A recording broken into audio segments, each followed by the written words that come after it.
Due to copyright, I can't publish many audiobooks on YouTube. At our audiobook novel service, we offer access to over 300 full novels from Pocket FM, Webnovel, Audible, Wuxia, and more, all in high-quality audio format. Each novel is available with a one-time payment only. No subscriptions, no monthly payment, and no ads. Payments via PayPal or Ko-fi. To browse the full list of available novels, message me directly on Telegram or WhatsApp, or check out our full catalog on Discord. Chapter 673. Collecting the Eye. 4. Bang! Lazarus slammed his fist onto the seabed, sending rocks and sand erupting in all directions, covering his vision. He didn't mind and continued to smash onto the seabed, activating Mana Sense at the same time in order to see if he could see anything. However, even with Mana Sense activated, he couldn't detect anything. I guess I'll just go blindly. The only thing he had to confirm the presence of the eye was the mirror in front of him. As he continued to smash onto the seabed, a red orb forming in his mind as his muscles squirmed and his strength increased drastically. Bang! The surroundings shook with each one of his attacks, but even that was nothing compared to the rumbling that was occurring outside. Lazarus was in a constant state of alert. He could feel that his actions were starting to attract unwanted attention. If not for the fact that two massive figures were fighting outside, he was afraid that he'd already be surrounded on all sides. In a way, their fight ended up benefiting me. Lazarus clenched his teeth while smashing down again, a massive crater forming down as he whipped out the mirror to check the situation.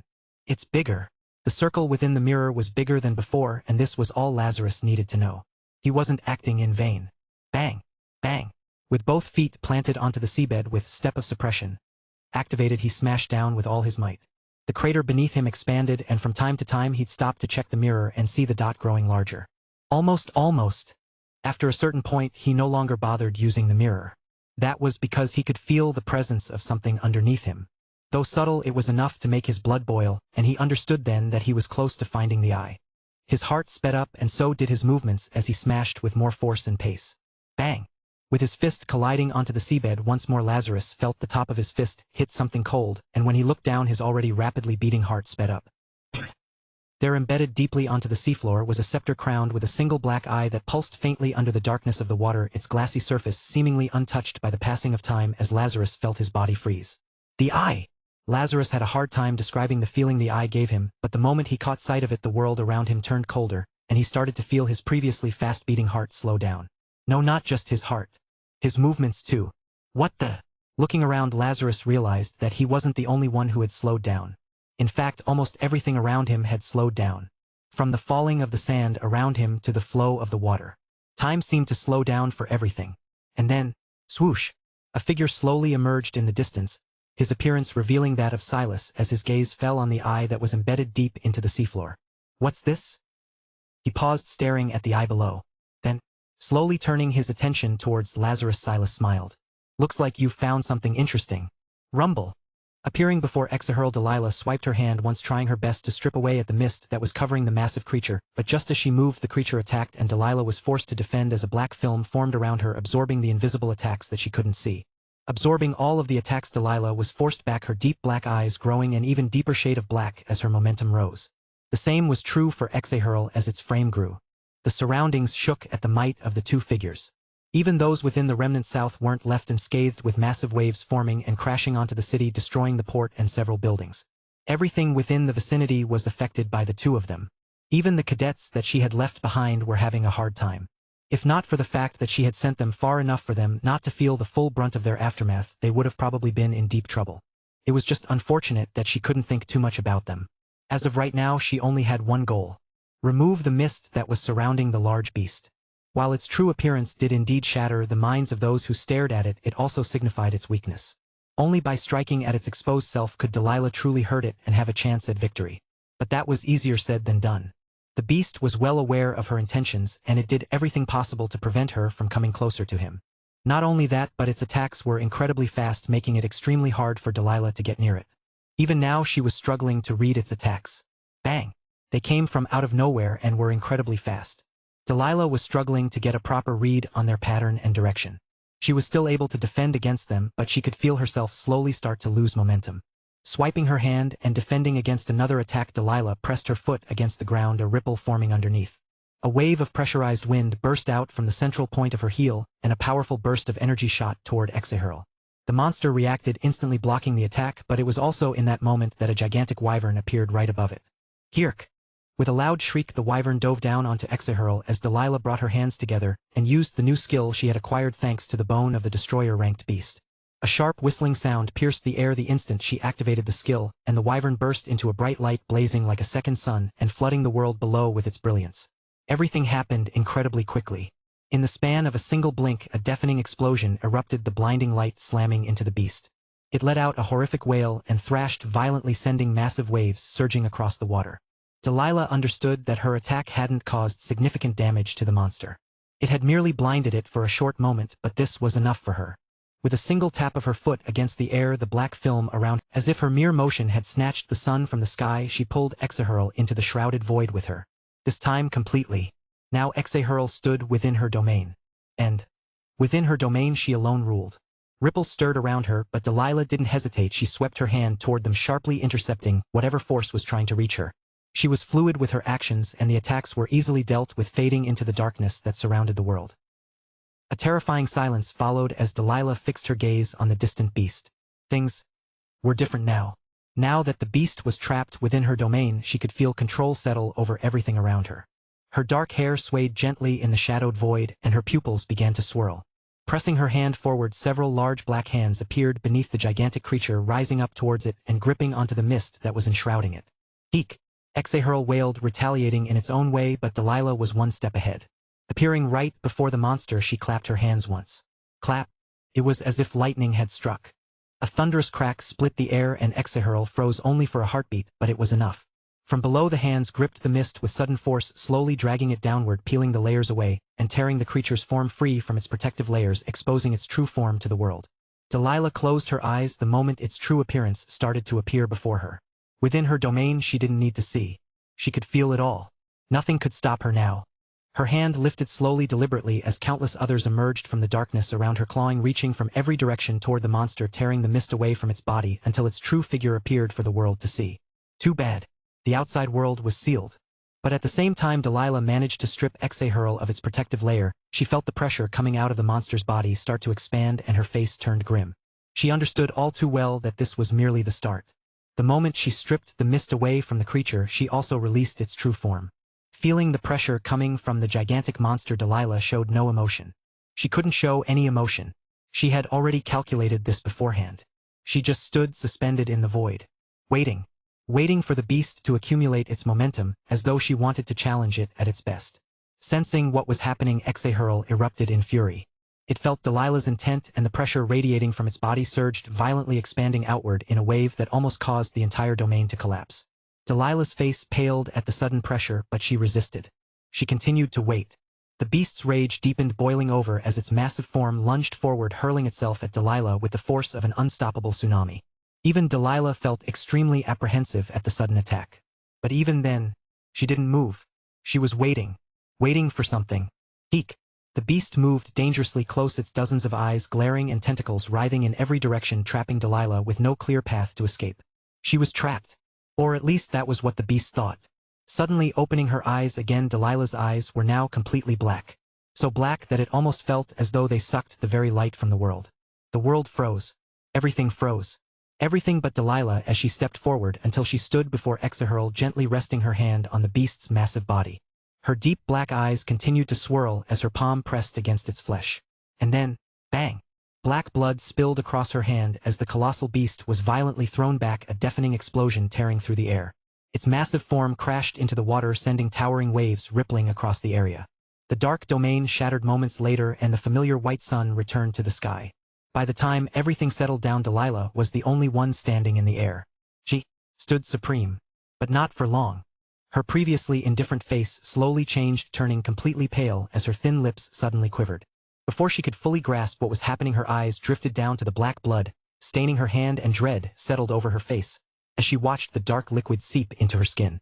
At first she thought that the beast's body contained some sort of poison, but the moment she tried to connect with it, something within her pulsed. It was subtle at first, and she almost missed it. But then, she felt the pulse come again. This time stronger than before, and her blood started to boil. Literally boil. What's going on?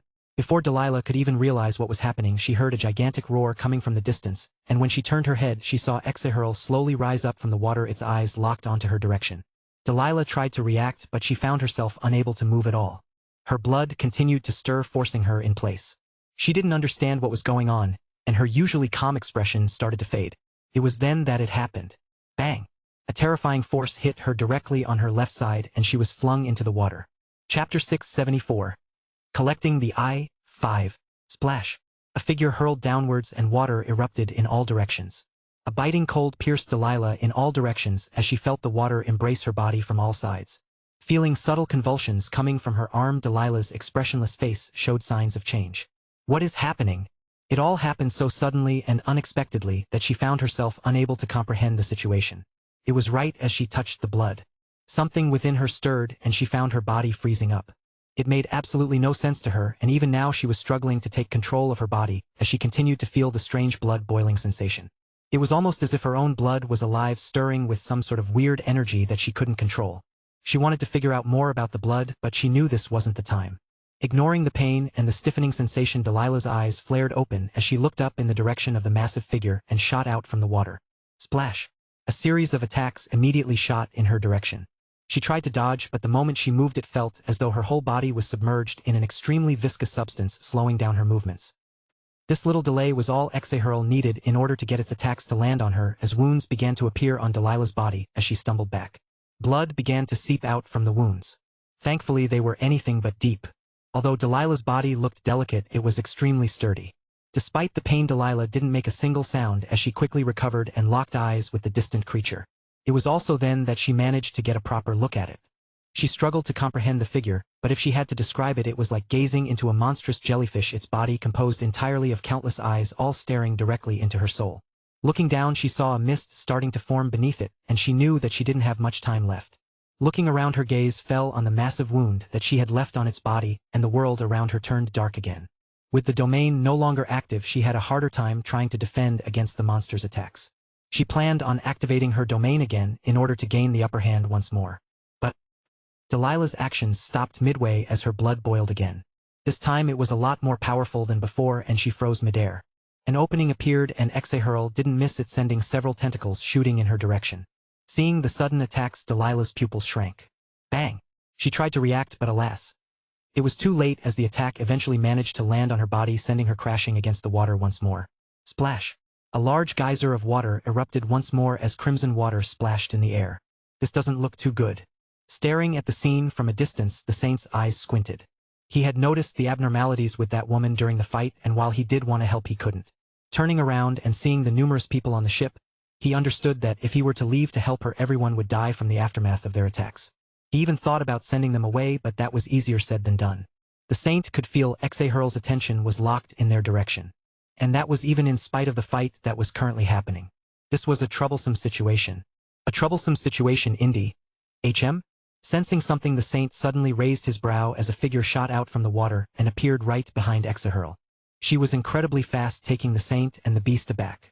How in the world did she still have so much energy? With both pupils pitch black, Delilah extended her hand and a strange dark pulse rippled out from the center of her open palm. It covered the entire surroundings, including Exahurl.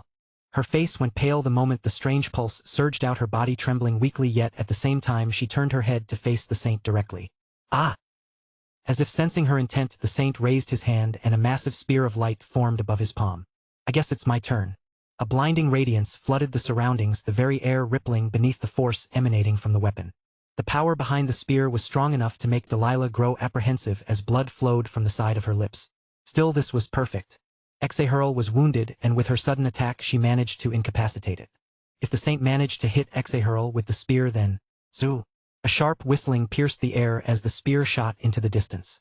The faint darkness was instantly torn apart by its brilliant light, streaking forward like a falling star and shredding everything in its path. Sensing the danger of the attack, Exahurl let out a loud wail as it tried to move, but under Delilah's entrapment it was unable to move at all.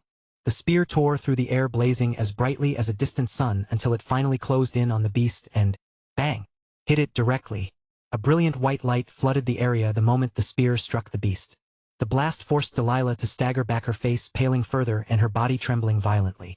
She could feel the blood within her stir yet again. What is going on? The situation was throwing her off, and she could feel the energy sapping away rapidly. Hastily raising her head, she looked in the direction of the beast as the light started to fade. Even if the attack didn't kill the beast, it should be able to do enough damage to Delilah's face froze the moment the light faded and Exahurl appeared once more, its figure completely unharmed. She wasn't the only one who was shocked.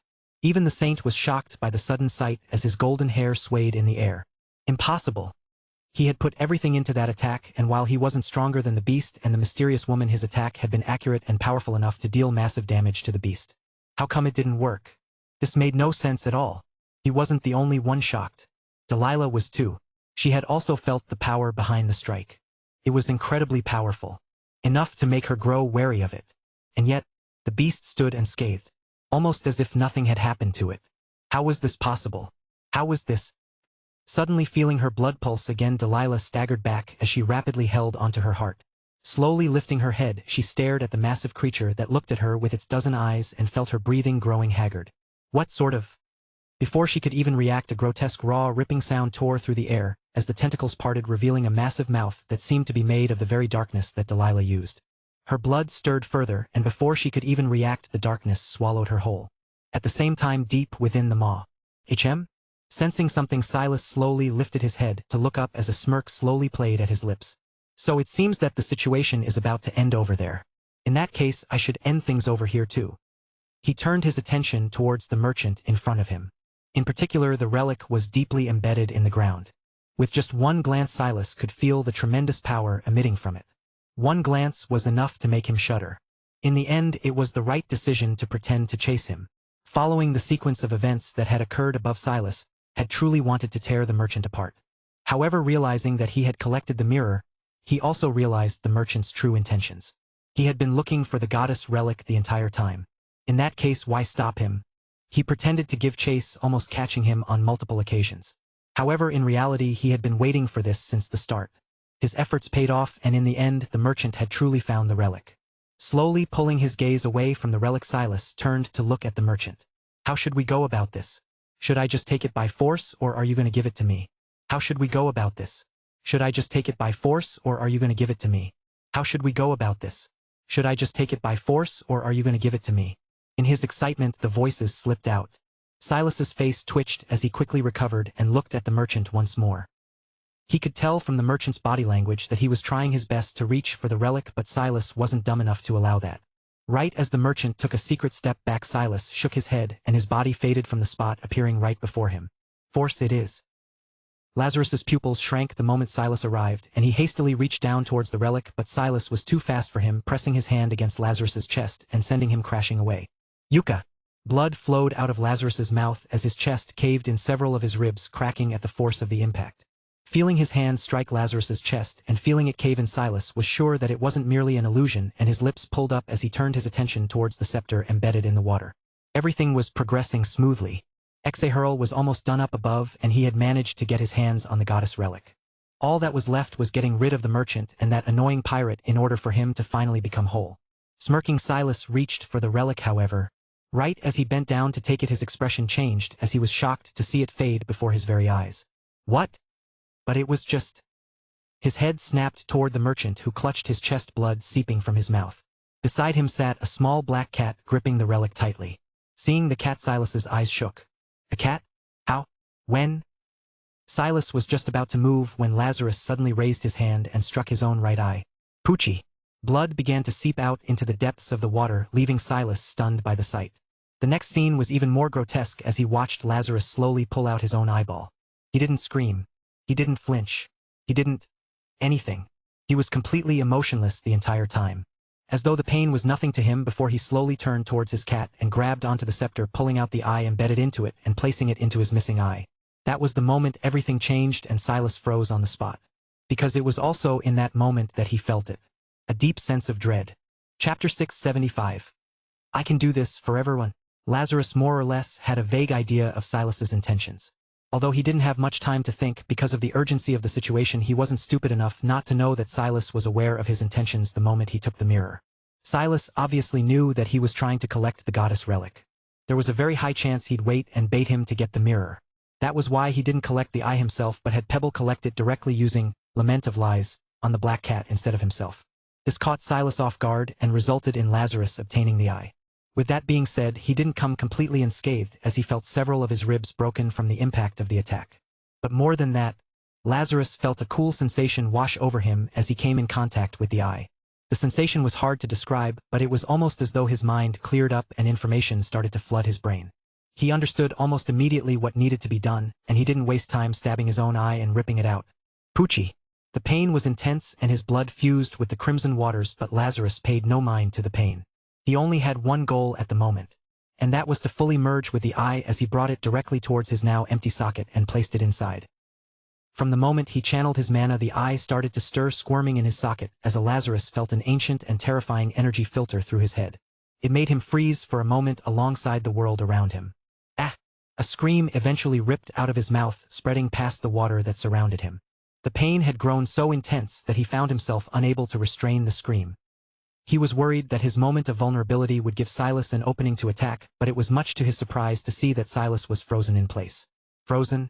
Lazarus looked around and realized everything around him had frozen in place.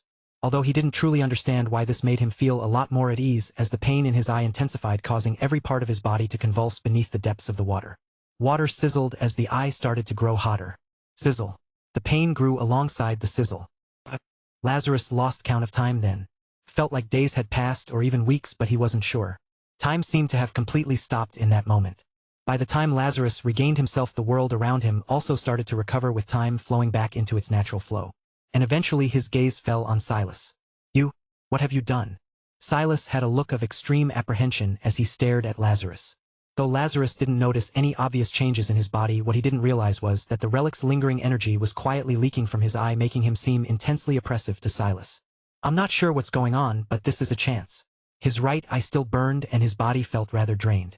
Thankfully Silas didn't know that, and Lazarus immediately went on the offensive as he pressed his foot against the seabed, causing a large black film to ripple out from his body, enveloping the surroundings as different colored orbs began to float suspended in the air. Wah! Before Silas could even figure out what was happening, hands shot out from within the dark film, shooting for the orbs and grasping them, changing color in accordance with the color of the orb they touched. This all happened incredibly quickly as Lazarus hid within the darkness, waiting for the perfect moment to strike. At this very moment he wanted to use the power of the relic. He wanted to see just what it could do.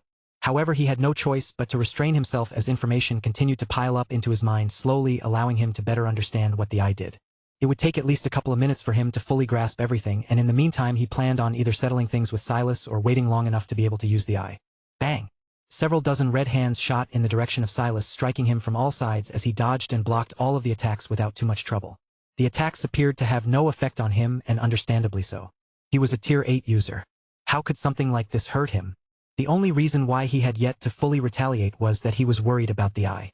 He didn't know what he did, and recalling the previous pressure he grew even more cautious. None of this escaped Lazarus's eyes as his mind churned with all sorts of thoughts as he tried to think of a way to handle him while sending more and more hands in his direction. His first thought was emotive magic. Lazarus wanted to use his emotive magic to take care of Silas. It seemed to be the most logical and best solution, but Lazarus quickly pushed the thought away. "He isn't a regular human as far as I know. There's a very high chance that he might not be affected by my emotive magic. In fact, he probably wanted to experience his emotive magic. It would not only give away his location, but it could also help with the voices inside his mind." Lazarus could still remember the voices he had heard back in the Temple of the Dying Light. He was also able to more or less understand Silas's goal in trying to take him. "He wants my emotive magic in order to truly become human." Clenching his teeth, Silas's eyes sharpened as he hastily looked around. "Where the hell are you? Come out and stop hiding like a rat." Runes started to form in the air as a terrifying pressure started to spread out from Silas's body, pushing the hands that were reaching for him away as the domain started to ripple under the intense pressure. Just a little push and Silas was confident in breaking the domain apart. "If you don't come out then..."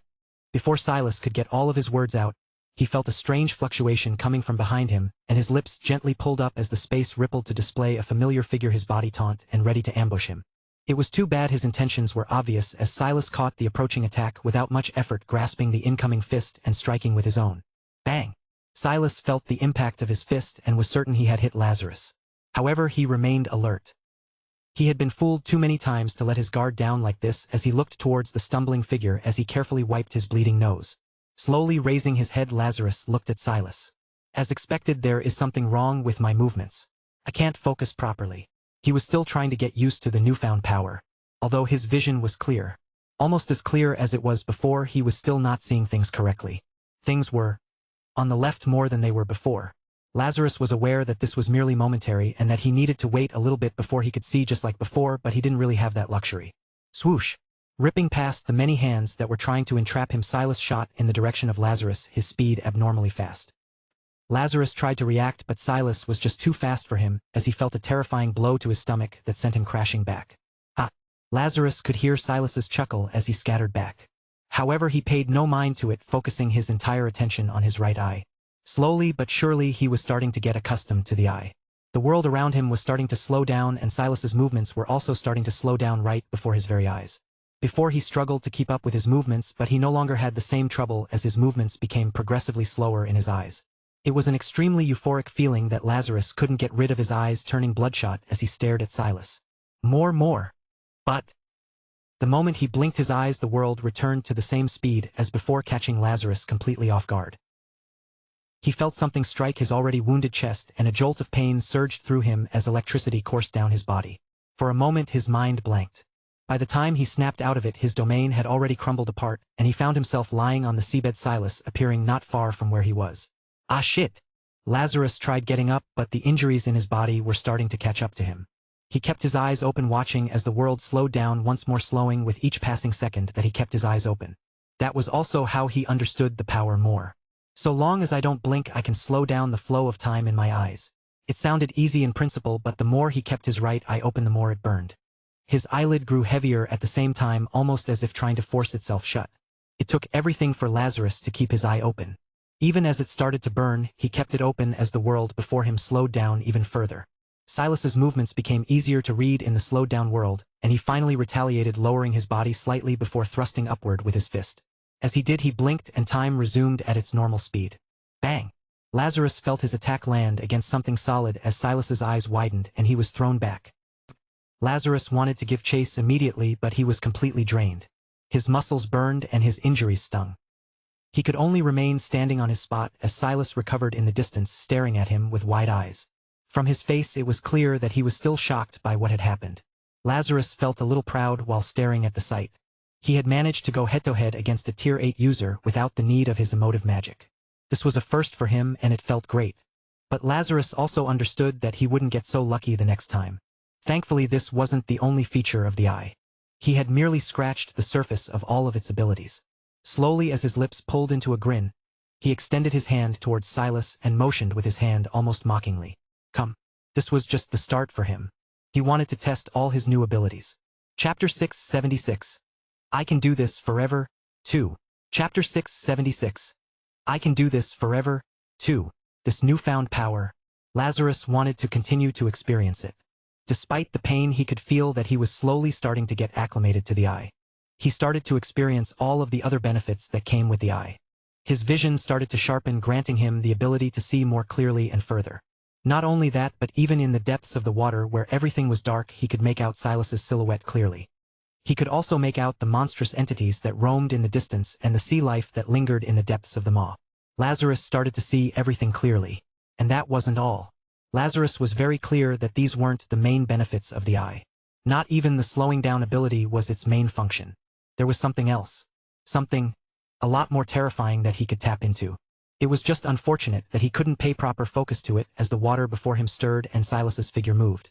Swoosh! Lazarus activated the ability again, and his right eye started to sting once more. The world around him started to slow down as a result, and Silas's figure appeared not far from where he was, lunging in his direction with a terrifying glare.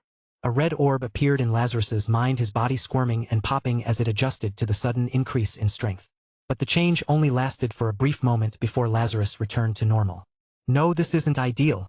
Lazarus thought about fighting back with brute force but stopped himself. I'm too injured for that. Fighting head-to-head was only going to aggravate his injuries. His physique was also a lot weaker than Silas's. Fighting this way was only going to put him at a disadvantage. He was also supposed to be a mage. A cursed mage. Lazarus's hands started to turn green all of a sudden as his right eye started to sting even more, and Silas's movements started to slow down, allowing Lazarus to see better what he was planning on doing. Predicting his movements, Lazarus shifted his body accordingly and dodged the attack. This action in itself was also quite difficult for him. Although everything was in slow motion in his eyes, he was also moving at the same speed as everything around him. He could only perceive and see things faster, but his body wasn't capable of keeping up with his sight. As a result, he had to act in advance in order to dodge the attack. By the time he managed to position himself and his right eye started to hurt too much for him to bear, he blinked his eye and the world returned to the same pace as it was before, his body lowering and the water above him stirring as Silas's attack missed. Almost at the same time that the attack missed, green hands erupted from behind Silas, catching him off guard. Swoosh! It was just unfortunate that Silas was able to dodge the hands in time as the green hands clawed at the empty water. Shifting back, Silas raised his head while warily staring at Lazarus. His mind was filled with all sorts of thoughts as he looked at the merchant in front of him. How did he see my movements? He isn't faster than before. However, he seems to be able to read my movements, especially since his speed didn't improve at all. How is he capable of doing that? All sorts of thoughts crossed Silas's mind as he thought about the situation. However, after thinking it over for a moment, he managed to come up with a rough theory. Could it be that the thing he put in his eye allows him to predict the future? This made Silas extremely apprehensive. Even though there was a gap in strength between the two, if Lazarus could predict his movements, then defeating him was going to be a lot harder. He even thought about doing some things to make his actions less predictable, but after careful thought, he realized it would just be a futile attempt on his end. Then, Silas thought for a brief second before closing his eyes. He didn't need to think for long to know the solution to the question. It was rather simple. I just need to attack him in a way that even if he can predict it, he won't be able to dodge it. As long as I set up enough preparation, it should work. Judging from how he holds his eyes from time to time, he can't predict too far into the future, meaning that I can set up without getting noticed. Silas didn't waste a single second. He was quick to act. The moment a plan appeared in his mind, his body stirred and he disappeared from the spot, appearing right before Lazarus and attacking again. Swoosh! And just like before, Lazarus was able to swiftly dodge his attack before retaliating with one of his. But despite being capable of predicting Silas's movements, Silas was one step ahead of Lazarus in terms of speed as he swiftly dodged each one of his attacks. As he attacked, Silas occasionally tapped the water with 2 fingers, leaving small subtle ripples that were barely perceptible to the naked eye. He was slowly starting to make his preparations. Swoosh! Swoosh! The two went on like this for the next several seconds, continuously throwing exchanges. Neither of the two budged, each trying to one-up the other. However, it was also during those brief exchanges that Silas was horrified to realize Lazarus's movements were growing sharper and more precise. At the same time, Lazarus's pattern began to shift as he started incorporating curse magic in his attacks, testing different ways to make Silas fall for it.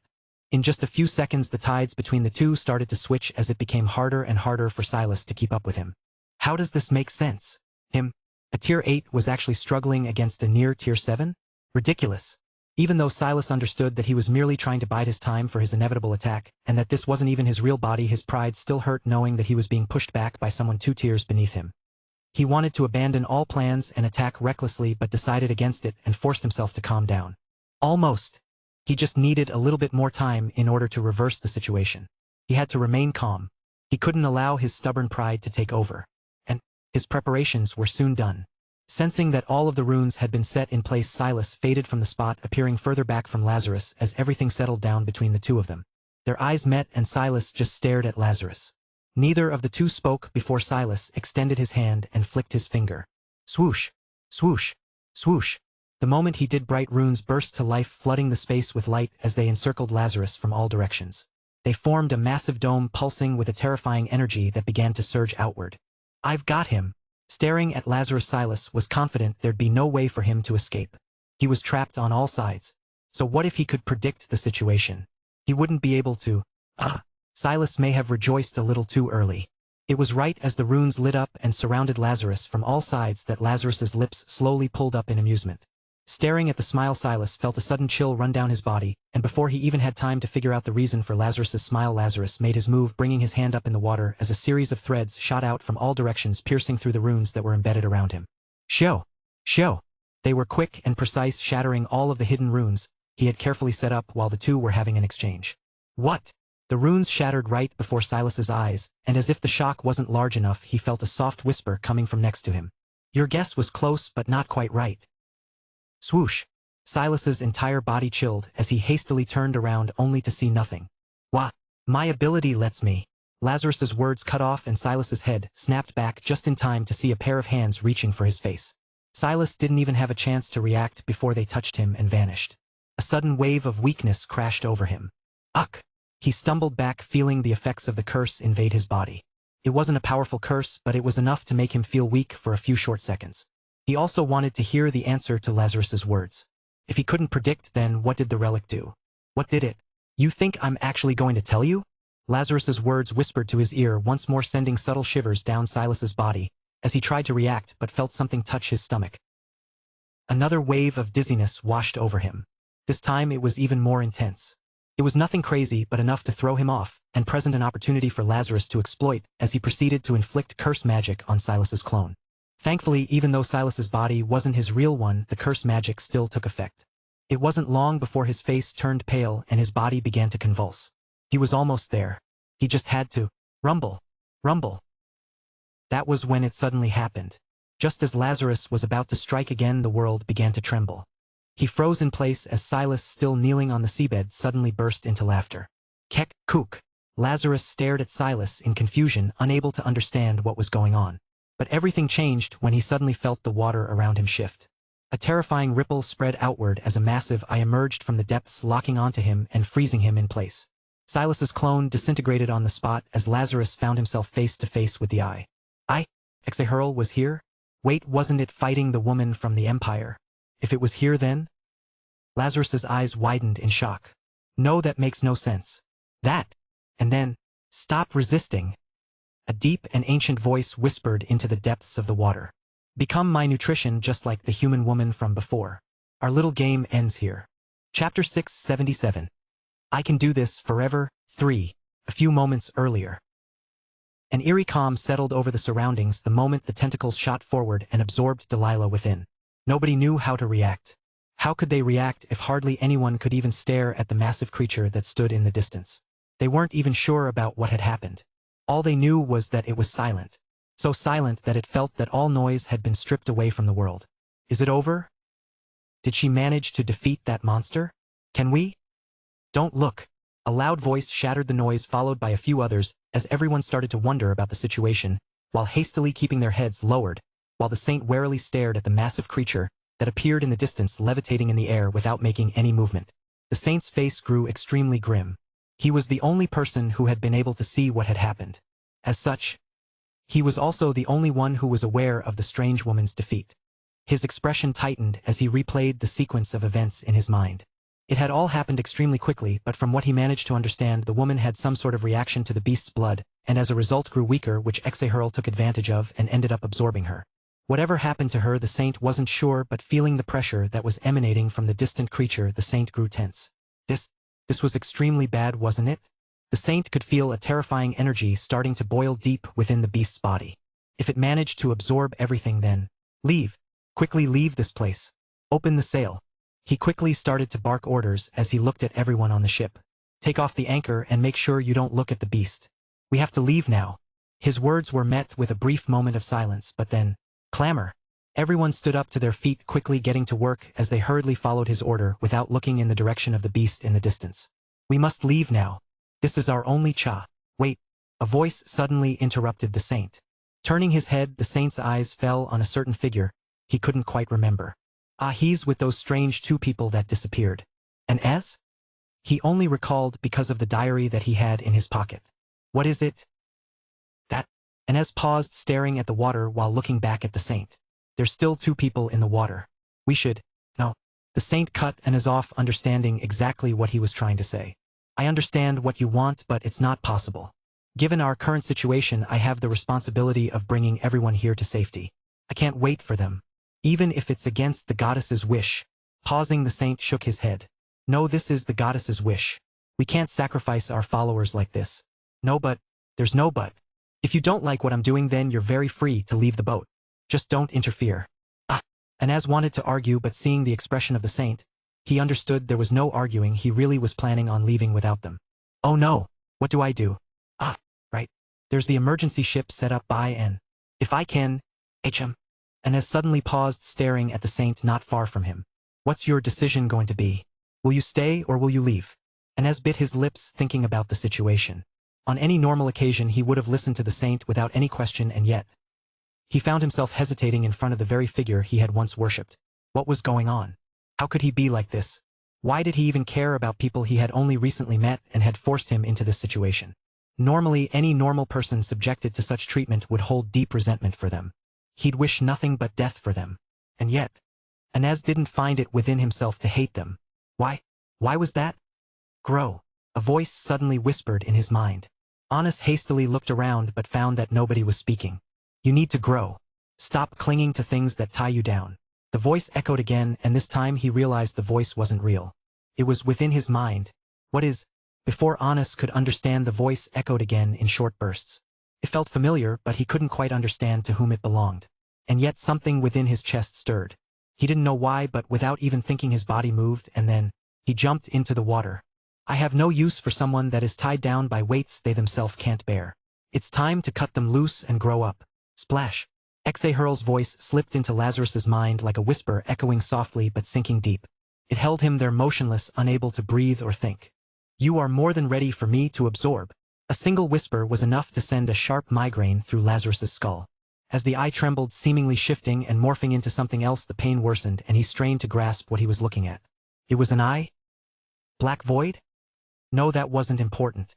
Lazarus couldn't even think about that as he suddenly thought about Exahurl's previous words, and his thoughts completely shattered. The woman from the Empire lost? How? It made absolutely no sense to him. He understood just how powerful she was. In his mind, there shouldn't be anyone beneath the zenith that was capable of defeating her. He didn't even think M was capable of such a feat. Then, how did she lose? Was Exahurl really this powerful? Lazarus felt his thoughts collapse under the weight of the idea. His gaze toward the creature shifted, his head aching further as he struggled to comprehend the being in front of him, as it seemed to continuously shift into different forms. But if there was one thing he was sure about, it was the slow, unsettling heat stirring deep within him. He wasn't angry about the woman's apparent defeat. He refused to believe that she had been defeated. He also didn't believe Exahurl was capable of absorbing her so quickly. She was still alive for sure. He also wasn't scared about his current situation. It was more like he couldn't think about anything else but the pain in his right eye. It had grown more and more intense, almost feeling like it was trying to escape from his socket. No, it was really trying to escape his eye socket. No! Noticing the situation, Lazarus quickly gritted his teeth, his face turning red as he tried his best to contain the eye and prevent it from leaving. However, that proved to be an incredibly hard task. It was almost as if the eye was trying to tap into something. A certain power that his body could hardly contain. No shit! Understanding just how vital the eye was for him, Lazarus tried to resist with everything he had as a result of his struggle, which didn't go unnoticed by the primordial being who looked at Lazarus curiously. How peculiar! It could feel the strange energy that was seeping out of Lazarus's eye. It could also feel the struggle and pain that he was currently experiencing. Just one look and Exahurl could tell that the human was on the verge of exploding from the pain. The energy threatened to spill out of his body at any second, threatening to spill all over the surroundings. Even Exahurl grew wary of the energy. It wasn't something that it could take lightly. In fact, it could feel the threat coming from it, and it didn't hesitate any longer. A pity. The eye pulsed with light, and in an instant tentacles erupted from the ground, lashing toward Lazarus. They coiled around him, tightening with brutal force. The crack of breaking bones echoed through the surroundings as blood spilled, soaking everything around him. Crack! The sound was so pronounced even the water wasn't able to silence it. The energy vanished the moment the tentacles constricted.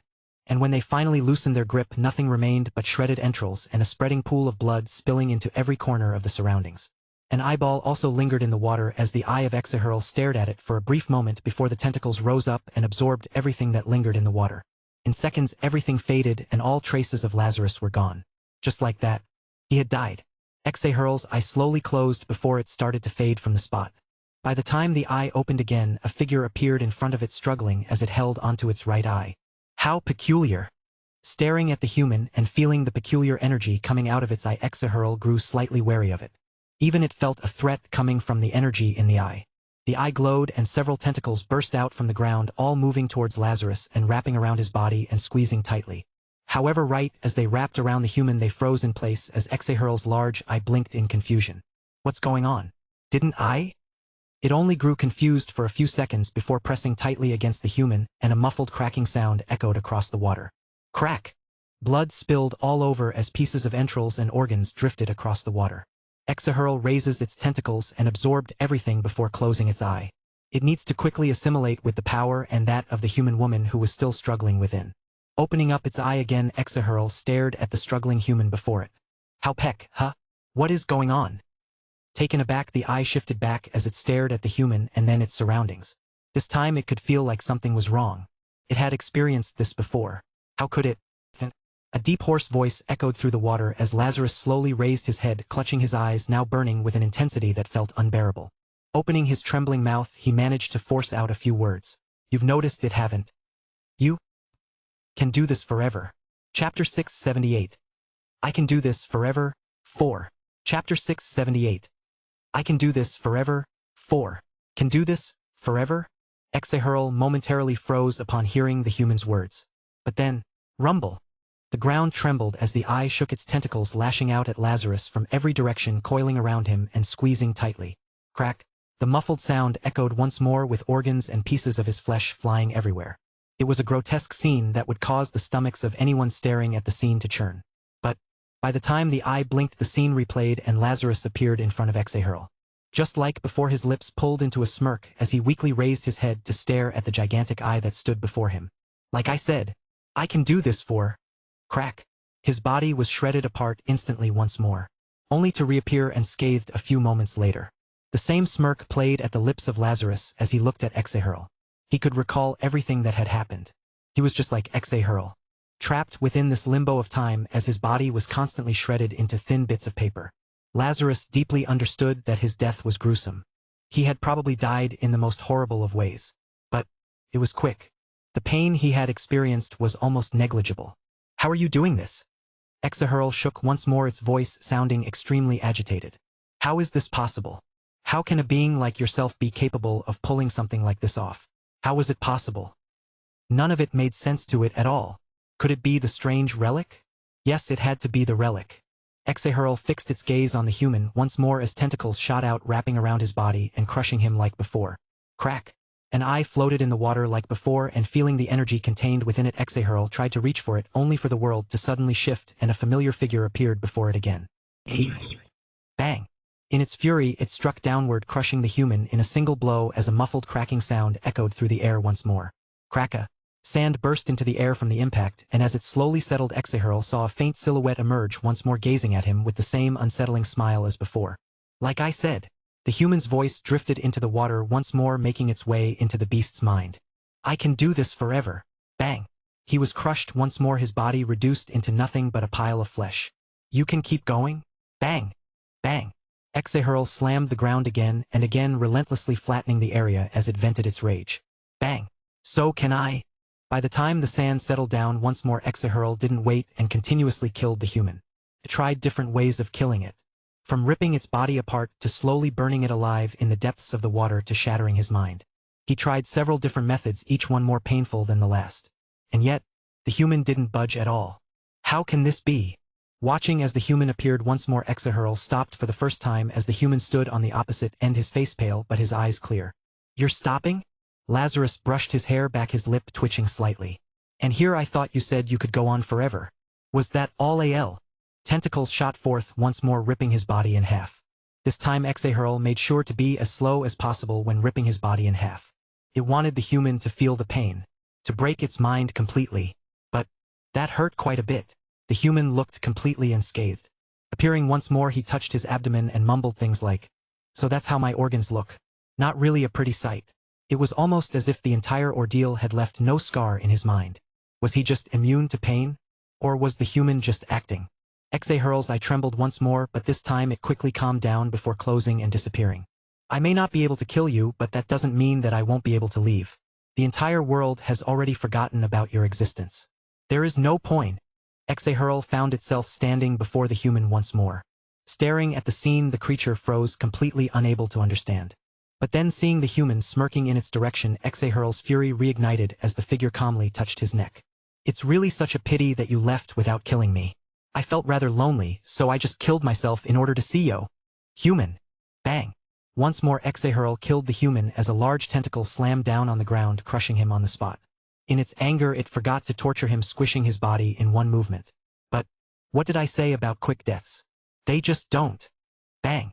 He was killed once more. Exahurl no longer held anything back. It continued to endlessly kill the human. Exahurl didn't believe for 1 second the human would be able to withstand the torture for long. He was going to give up sooner or later. Exahurl planned on completely destroying his mind.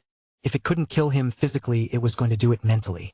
One way or another, Exahurl was going to make sure the human suffered to the point it wished nothing but death. The human may think that it could continue this forever, but Exahurl had been alive far longer than the human could even imagine. 1 year? 2 years? A decade? Exahurl could keep going for that long. Could the human do it? Exahurl didn't think so. One way or another Exahurl was going to destroy the loop. Bang! The water churned as unspeakable tortures unfolded beneath the depths of the maw. What Lazarus endured was far beyond what any ordinary human could withstand without losing their mind. So how? How was Lazarus able to remain so calm? How was he able to remain so unbothered by all of the deaths? How was he? I'm surprised you've yet to try to contain me and just leave. If you can prevent me from killing myself, then maybe... Show. This time he was impaled by the tentacles from all sides. Feeling the pain invade every part of his body, Lazarus blankly stared at the eye in front of him. He had lost count of the number of times he had died so far. His right eye was burning with such intensity that even just keeping it open hurt more than anything else he was subjected to by the primordial being. I can't resist. It'll give up soon, right? I want this to stop. Voices whispered in his mind telling him to stop. To give up. To let all of this torture stop. They felt tempting to Lazarus's mind. He almost felt tempted to listen to them. He was currently stuck in a limbo with one of the most powerful creatures in the world, unable to fight back at all. The difference between the two was like heaven and earth. The only thing he could do was endlessly get subjected to its torture. This in itself was a form of prison. A form for despair. But this, Lazarus was well aware that this wasn't the first time he had experienced something like this. Perhaps not as Lazarus, but as Julian he had experienced all forms of despair.